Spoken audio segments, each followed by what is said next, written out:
రిషబ్ శెట్టి ప్రస్తుతం hot of the industry. చేసింది తక్కువ సినిమాలే అయినా ఆడియన్స్ ను తన యాక్టింగ్, డైరెక్షన్ స్కిల్స్ తో కట్టిపడేశాడు. సినిమా ఇండస్ట్రీలో క్లాప్ బాయ్ రేంజ్ నుంచి నేడు స్టార్ డైరెక్టర్ కమ్ యాక్టర్ గా మారిన తీరు అసామాన్యం. కెరియర్ మొదట్లో అనుకోకుండా వచ్చిన ఒక సినిమా అవకాశం చేజారింది. ఆ తర్వాత సినిమాల జోలికి వెళ్లకూడదని ఫిక్స్ అయ్యాడు. కానీ కష్టాలు మనిషిని కుదురుగా కూర్చొనివ్వవు అని రిషబ్ శెట్టికి వరుసగా ప్రూవ్ చేశారు.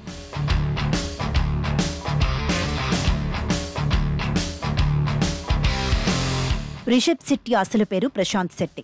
ఇండస్ట్రీలోకి వచ్చిన తర్వాత వచ్చిన అవకాశాలన్నీ చేజారుతుండటంతో తన స్నేహితులు ఇండస్ట్రీలో నిలదొక్కుకోవడానికి న్యూమరాలజీ ప్రకారం రిషబ్ పేరును సూచించారు. ఆ తర్వాత ప్రశాంత్ శెట్టి రిషబ్ శెట్టిగా మారిపాడు. ఈ విషయాన్ని రిషబ్ శెట్టి స్వయంగా ఒక ఇంటర్వ్యూలో తెలపడం విశేషం. వాటర్ బిజినెస్, హోటల్ బిజినెస్ ఇవేవీ అచ్చి రాలేదు. సినిమాకు రోజుకు 50 రూపాయలు తీసుకునేవాడు. కానీ రోజువారీ ఖర్చు 100 రూపాయలకు పైగా ఉండేది.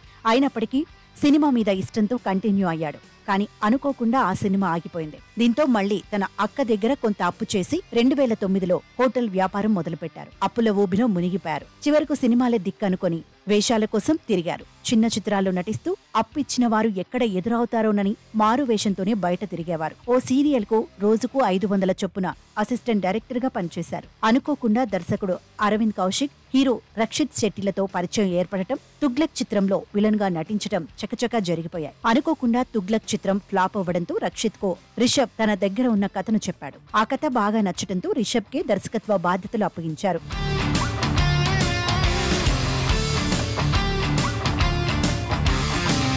రిక్కీ చిత్రంతో దర్శకుడిగా మారిన రిషబ్ శెట్టి ఆ వెంటనే కిరీక్ పార్టీని కూడా రక్షిత్ శెట్టితోనే తెరకెక్కించి సూపర్ హిట్ అందుకున్నాడు. కిరీక్ పార్టీ సినిమాతో సూపర్ సక్సెస్ అందుకున్న రిషబ్ ఆ సినిమాకు వచ్చిన డబ్బులతో తన డ్రీమ్ ప్రాజెక్ట్ అయిన సర్కారీ హిరియా ప్రాథమిక శాలే కాసరగోడ్ను తెరకెక్కించాడు. ఈ చిత్రంకు జాతీయ ఉత్తమ చిత్రంగా అవార్డు కూడా అందుకున్నాడు. ఆ వెంటనే బెల్ బాటమ్ అనే చిత్రంతో హీరోగా తన కోరికను కూడా తీర్చుకున్నాడు. దీని తర్వాత వచ్చిన గరుడ గమన, వృషభ వాహన అనే చిత్రంలో గ్యాంగ్స్టర్ గా నటించి ప్రేక్షకులను మెప్పించాడు. నటన పరంగా మరో మెట్టు ఎదిగాడు. సర్కారీ హిరియా ప్రాథమిక శాలే కాసరగోడు చిత్రం తర్వాత రిషబ్ డైరెక్షన్ లో వచ్చిన చిత్రమే కాంతార. కర్ణాటకలోని తులనాడు ఆదివాసుల సంస్కృతి నేపథ్యంలో ఈ చిత్రం తెరకెక్కింది. ముఖ్యంగా క్లైమాక్స్ లో భూతకోల ఆచారంలో భాగంగా పంజుర్లీగా రిషబ్ కనబరిచిన నటన గురించి ఎంత చెప్పినా తక్కువే అని చెప్పాలి.